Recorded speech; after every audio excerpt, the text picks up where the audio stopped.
El día de hoy vamos a estar viendo algunas herramientas y estrategias que nos ayuden en la simplificación de nuestros diseños lógicos.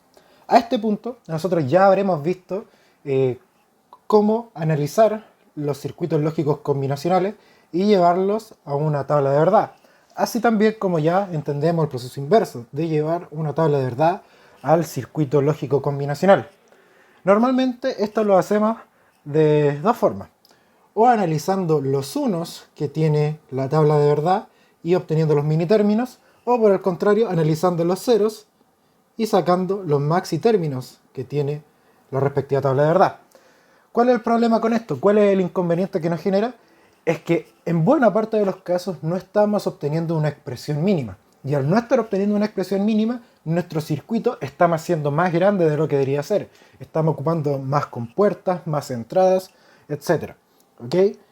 Entonces, cuando nosotros estamos peleando por, por obtener siempre el circuito que nos consuma lo menos posible, con un circuito lo más optimizado posible, es ahí donde aparecen las funciones de álgebra booleana. ¿Ok? ¿Cuál es la gran ventaja que tiene esto? Es que cuando podemos operarlo matemáticamente, tenemos de nuestro lado los axiomas y teoremas del álgebra de Boole que nos permitan a nosotros acomodar estas funciones para luego llevarlas a un circuito lógico con los requerimientos que se nos han solicitado. ¿Ok? Como podrían ser estos, por ejemplo, diseñe un circuito mínimo que resuelva tal problema, o diseñe un circuito con una compuerta lógica XOR y una compuerta lógica AND que sea capaz de resolver tal problema. ¿No es cierto? Entonces, hacerlo únicamente desde la tabla de verdad puede ser bastante complicado, o por lo menos va a requerir de mucho más pensamiento y abstracción del que nos significaría simplemente llevándolo al álgebra. ¿Ok? Entonces, ¿cómo lo podemos hacer con nuestras funciones booleanas? Nosotros podemos establecer, por ejemplo, seguir utilizando los mini términos y así de una tabla de verdad llevarlo a una función booleana y luego de esta empezar a aplicar los axiomas y los teoremas. ¿Ok? De las maneras más sencillas o de las más comunes que se empiezan a utilizar cuando uno aprende estos contenidos es el ver la función que tengo, revisar mi tabla de axiomas, revisar mi tabla de teoremas y ver cuál puedo aplicar. ¿Ok? ¿Cuál es la gran desventaja de esto? Es que significa un desgaste mental tremendo, y otra es que nos va a obligar a ir algo desordenados en nuestra resolución, por lo que puede propiciar algunos errores en la simplificación misma. ¿Ok? Entonces, si bien no hay una estrategia clara que se diga es mejor que otra, sí hay ciertas que se suelen seguir una vez se establece cierta práctica en la simplificación de funciones booleanas. ¿Ok? Una de ellas suele ser la de contar los términos comunes. ¿Ok? ¿A qué se refiere con esto? A que yo, por ejemplo, puedo tener mi función ABC con A, BC negado, más A, B negado C, más A, B, C. ¿Ok? Entonces, aquí yo, por ejemplo, yo podría establecer que tengo como término común este A, este A, este A y este A, lo tengo de común en todos mis términos, ¿no es cierto? Y así yo podría establecer que voy a ocupar una estrategia de simplificación respecto a, o por lo menos hacerlo en este paso, ¿ya? ¿Y por qué es una estrategia tan poderosa? Porque se respalda por tres teoremas bastante potentes en lo que es la simplificación, que sería el teorema de la absorción, el teorema de la combinación y el teorema del consenso. ¿Ok? El primero, el teorema de la absorción. ¿Qué es lo que nos dice? Nos dice que, por ejemplo, B más B por C es igual a B. ¿Ok? Se establece que si tenemos un término, o sea, una variable lógica en ambos términos, y estas se están sumando, o incluso en la operación de producto, nosotros podemos reducirla a que, como hay una redundancia, el valor de esa expresión va a ser la misma variable lógica. ¿Ok? Veámoslo en un ejemplo. tenemos entonces, dijimos que B más C es igual a B. Reemplacemos entonces por B es igual a 1, C es igual a 0. ¿Ok? Tendríamos 1 más 1 por 0, que esto es 0. Entonces 1 más 0 nos va a dar 1. Y como vemos, se cumple que Y es igual a 1, que también era el valor de B. Probemos con otro caso, el de B es igual a 0, C es igual a 0. Tendríamos B más BC, tendríamos 0 más 0 por 0, esto nos da 0. 0 más 0 es 0, que es igual a Y, que es igual a B. ¿Cierto? Podemos establecer esta relación y nos permite ahorrarnos, en este caso, un término, como podría ser este de acá. ¿Ok? Es importante recalcar de que aquí no solo hablamos de variables lógicas, sino que B y C, por ejemplo, podrían estar representando a un término cualquiera, a un producto o algo así. Por ejemplo, digamos que B es igual a C, ¿ok? Y que C es igual a BD, ¿ok? Puede ser algo confuso por las letras que elegí, pero básicamente obtendríamos exactamente lo mismo que acabamos de mostrar acá. Se cumpliría exactamente la misma relación, ¿ya? ¿Por qué esto es importante? Porque sobre todo cuando nosotros obtengamos nuestra expresión booleana a través de minitérminos o maxitérminos, nosotros vamos a obtener términos que están relacionados ya entre sí, no vamos a obtener variables lógicas aisladas. Entonces es bueno saber que podemos aplicar los teoremas no solo a las variables lógicas, sino también a los términos, ¿ok? A los términos que ya estén operando entre sí, ¿ok? Entonces vemos que la absorción requiere de ver, por ejemplo, cuáles términos se nos repiten y si tengo, por ejemplo, que A está multiplicado por o se está sumando con alguno de los términos que esté por acá, se podría llegar a eliminar uno de estos términos por ser redundante. ¿Ok? También tenemos el teorema de la combinación. ¿Ok? ¿Qué es lo que nos dice? Que, por ejemplo, si tuviéramos B más C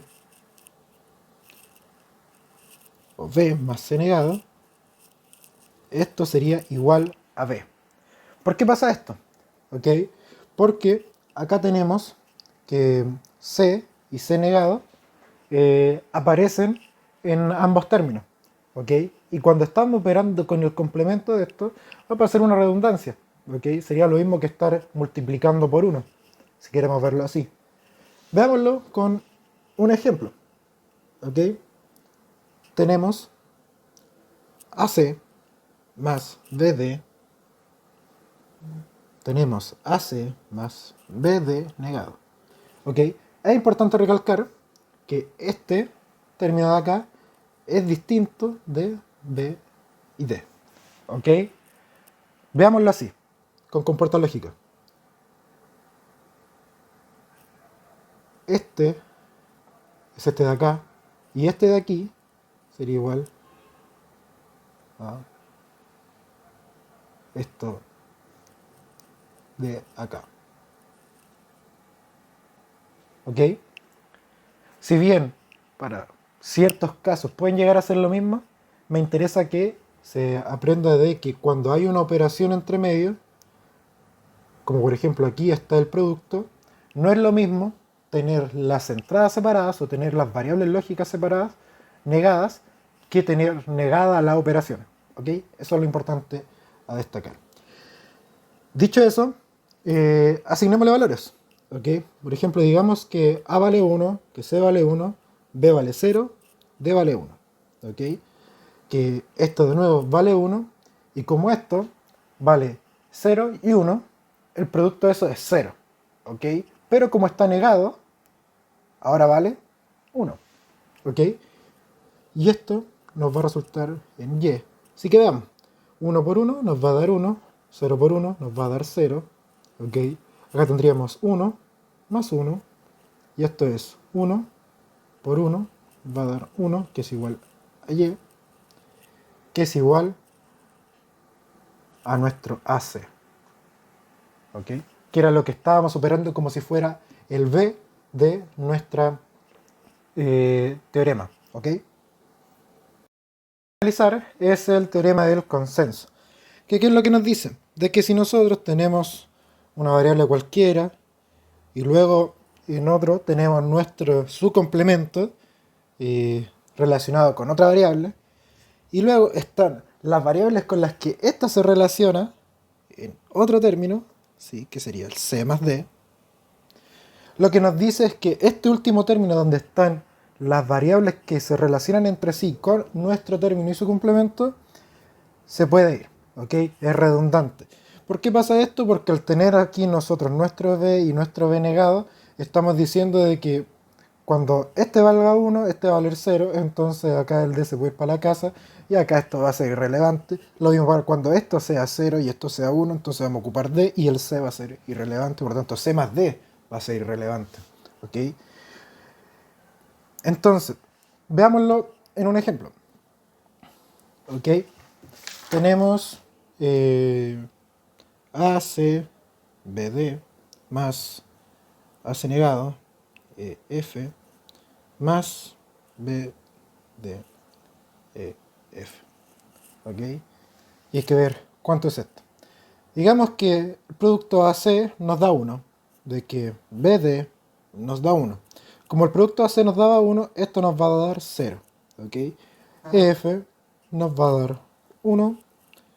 BD ya lo establecimos, nos daba 1. Y F también lo establecimos, nos daba 1. ¿Ok? Veamos entonces. 1 por 1 nos va a dar 1. 0 por 1 nos va a dar 0. Y 1 por 1 nos va a dar 1. ¿Ok? Y acá vemos de que esto es 1.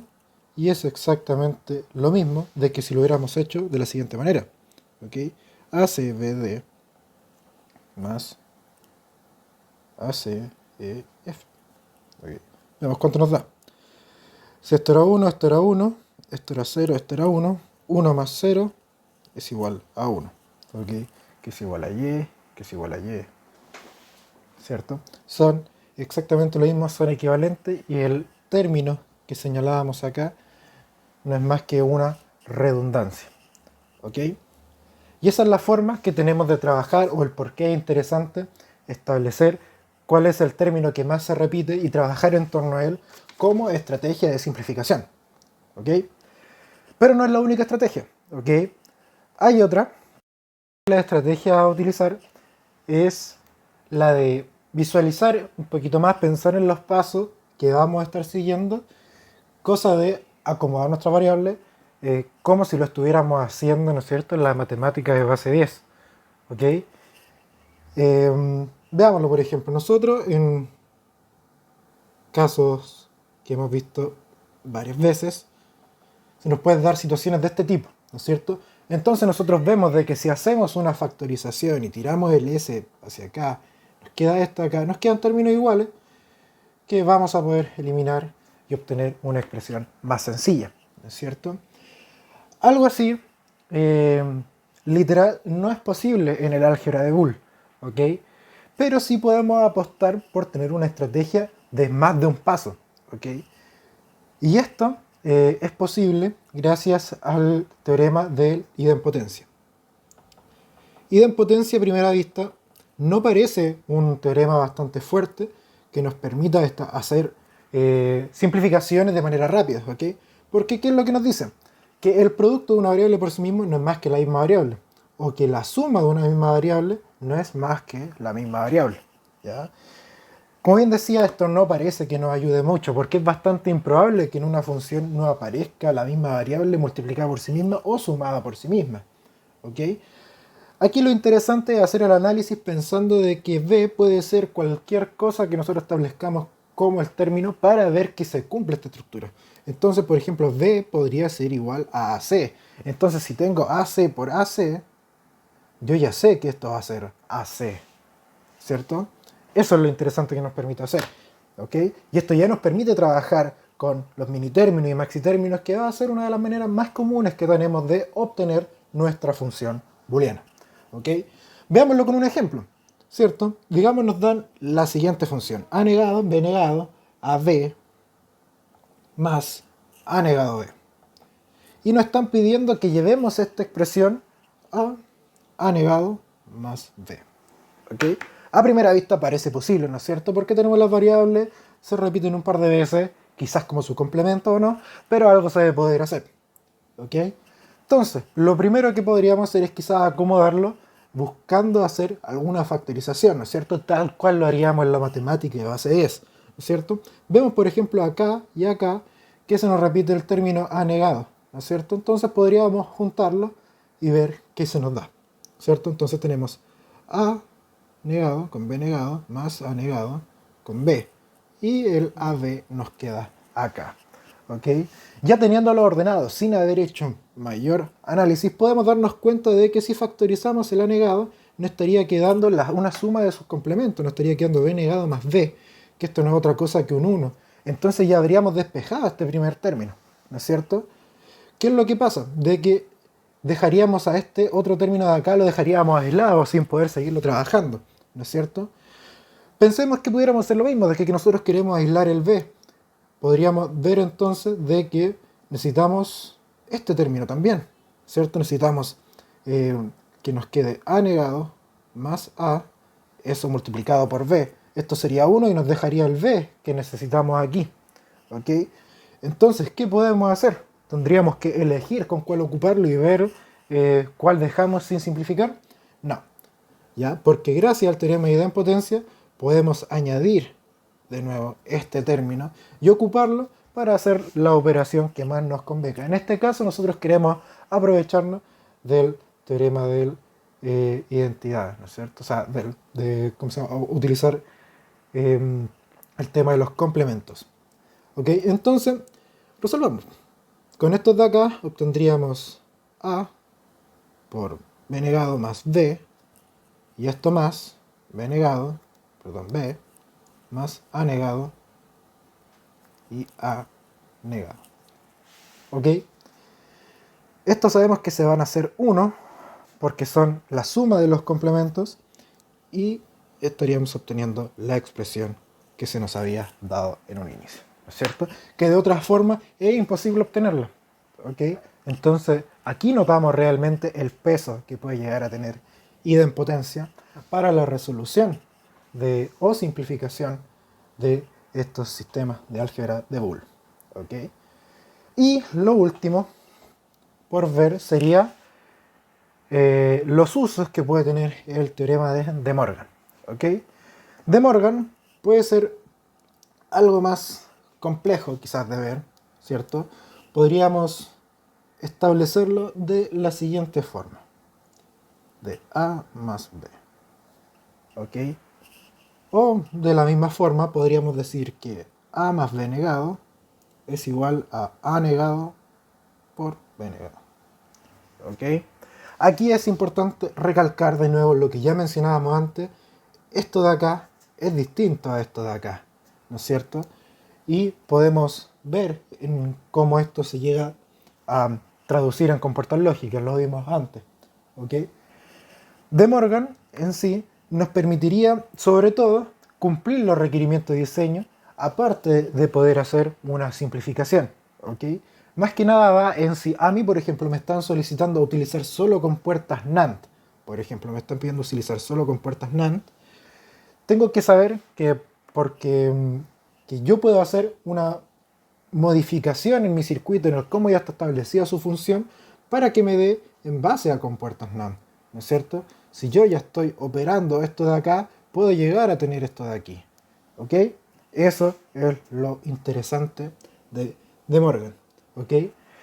Pero también hay otra forma de trabajarlo, que no necesariamente en funciones, y es una manera mucho más gráfica de verlo, y es trabajándolo directamente en el circuito. O sea, nosotros ya teniendo un circuito particular, podemos ver cómo se termina comportando, ¿ok? Podemos ver cómo es que actúa De Morgan en el mismo circuito, ¿ok? Y esto ya lo habrán escuchado, es el arrastre de burbujas.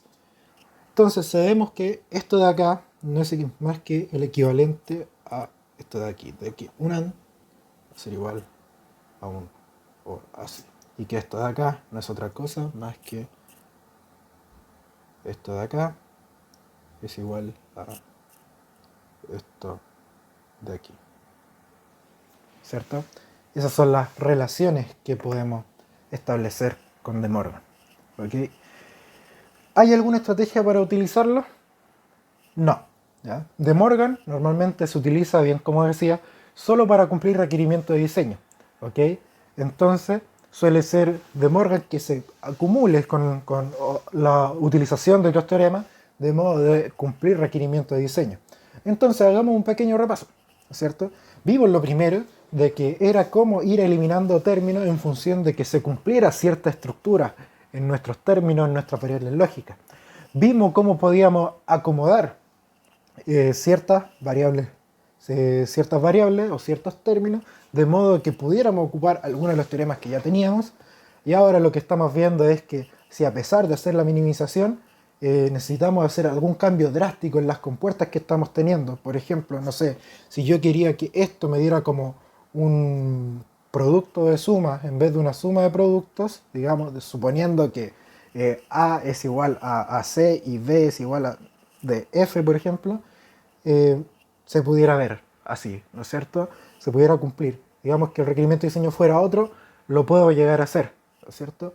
De Morgan va en el orden de poder cumplir con esos requerimientos, ¿ok? Y eso sería más o menos lo que interesaba viéramos hoy. ¿Existen otras herramientas de simplificación? Sí. Una de las más importantes que le siguen al uso de los teoremas son los mapas de Karnoff, ¿no es cierto? Son estos mapitas de acá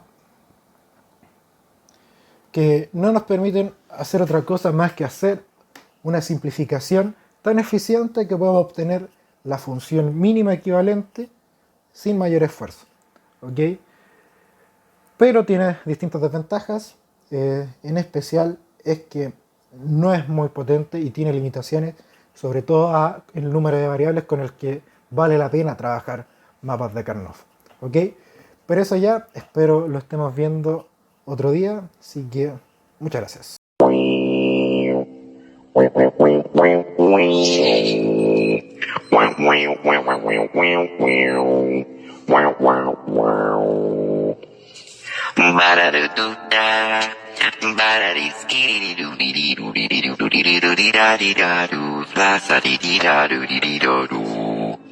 Scooby ba ba ba. Skibba da dee dee dee dee dee dee dee dee hush. La ba da dee dee dee dee dee dee dee dee dee dee dee dee dee.